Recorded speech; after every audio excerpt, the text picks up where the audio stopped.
క్రీస్తునందు సోదరి సోదరులారా, ప్రభువైన యేసు క్రీస్తు నామములో హృదయపూర్వక వందనాలు. ముందుగా ఇంత మంచి సమయాన్ని ఇచ్చిన తండ్రి అయిన దేవునికి ప్రభువైన క్రీస్తు ద్వారా కృతజ్ఞతాస్తుతులు చెల్లిస్తున్నానండి. ఎప్పుడు అడిగే మాట, అందరిని అడిగే మాట, ఎక్కడైనా అడిగే మాట, అందరూ బాగున్నారా అన్నారు. వాక్యం చదువుకొని ప్రార్థన చేసుకున్న తర్వాత పాఠంలోకి వెళ్దాం. యోహాను గారు రాసిన సువార్త 15వ అధ్యాయం 7వ వచనం. నా యందు మీరును మీ యందు నా మాటలను నిలిచి ఎడల మీకు ఏది ఇష్టమో అది మీకు అనుగ్రహింపబడు. మీరు బహుగా ఫలించిన వలన నా తండ్రి మహిమపరచబడను. ఇందు వలన మీరు నా శిష్యులు. ప్రార్థన చేసుకున్నారు. పరలోకమందున్న మా తండ్రి, పరిశుద్ధ ప్రేమ గల తండ్రి, గొప్ప తండ్రి, యెహోవా తండ్రి, ప్రియకుమారుడు యేసు క్రీస్తు ప్రభువు ద్వారా కృతజ్ఞతాస్తుతులు చెల్లిస్తున్నాను నాయన.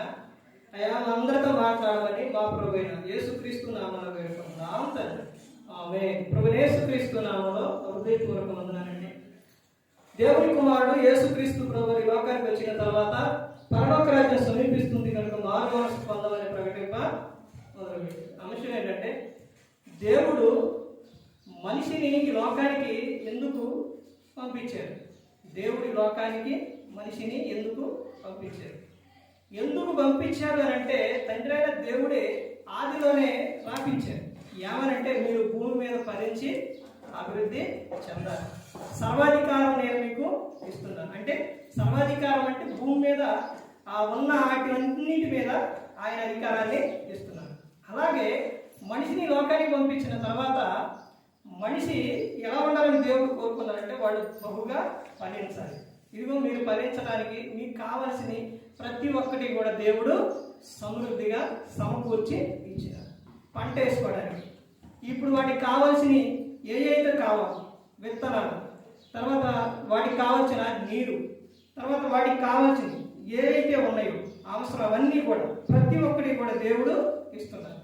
అలాగే ఆ పనుల విషయాల్లో, ఆ చేసే విషయాల్లో దేవుడు అందరికీ కూడా ఏమిస్తున్నాడు అంటే జ్ఞానాన్ని ఇస్తున్నాడు, శక్తిని ఇస్తున్నాడు. ఎలా చేయాలి ఆలోచన.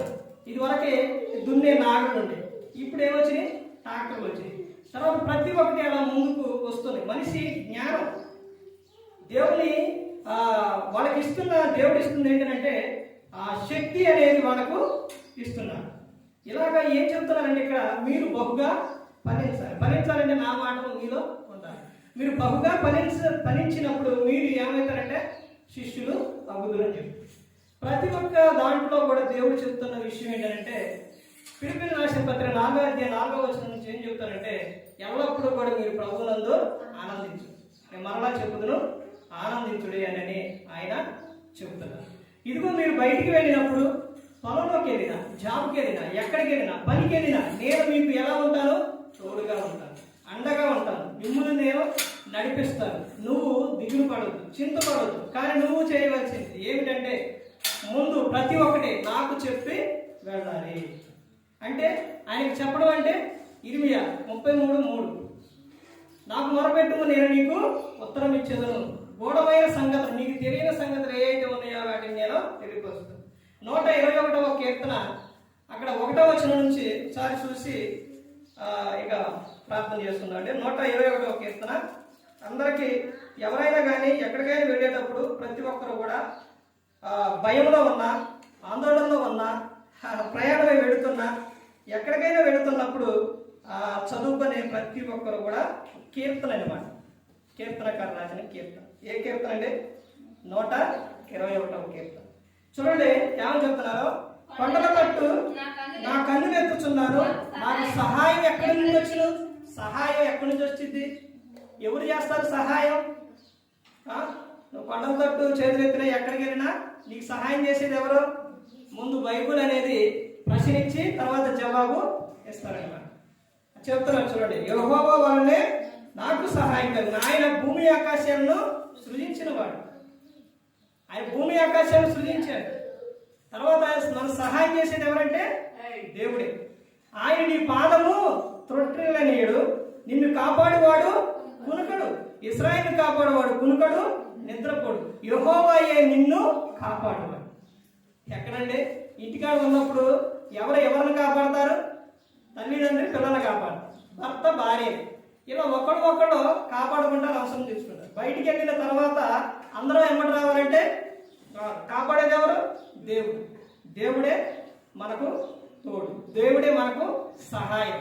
ఏ పనుల విషయాలు, ప్రతి ఒక్క విషయాల్లో.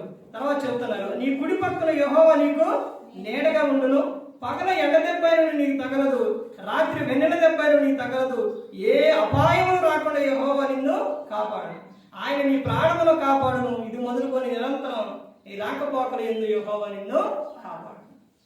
నిత్యం ఆయన ఏమని చెబుతున్నారంటే, నేను నిన్ను కాపాడుతాను. అయితే ఈ మాటలు ఎక్కడ ఉండాలి? నా హృదయంలో.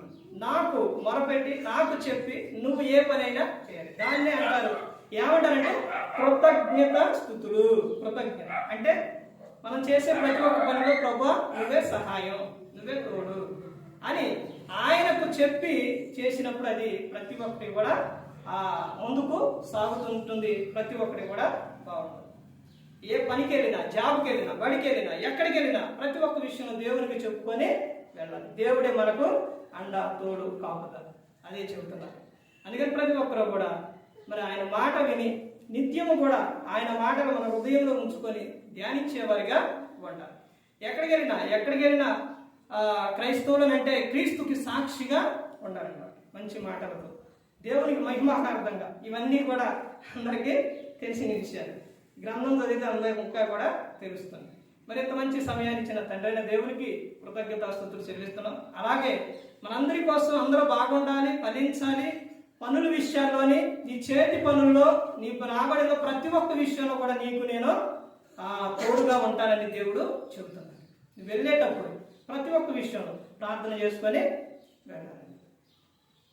ఎవరు కూడా నశించి నరకానికి వెళ్ళిపోకూడదని యేసుక్రీస్తు ప్రభువు ఈ లోకంలో వచ్చి కోసం శిలువలో తన ప్రాణాన్ని పెట్టారు. నా కోసం ఆయన ప్రాణం పెట్టారు. ఆ త్యాగం ఎప్పుడు కూడా మనకు మన హృదయంలో ఉండాలి. మరి ఈ విధంగా నిలబెట్టి మాట్లాడించిన తండ్రి అయిన దేవునికి కృతజ్ఞతాస్తుతులు చెల్లిస్తూ ఎంతవరకు శ్రద్ధగా ఉన్న మీకు ప్రభు పేట హృదయపూర్వకంగా చెల్లిస్తూ ఈ మాటలు ముగిస్తున్న అందరికీ వందనాలు. అలాగే తలలో ఉంచండి.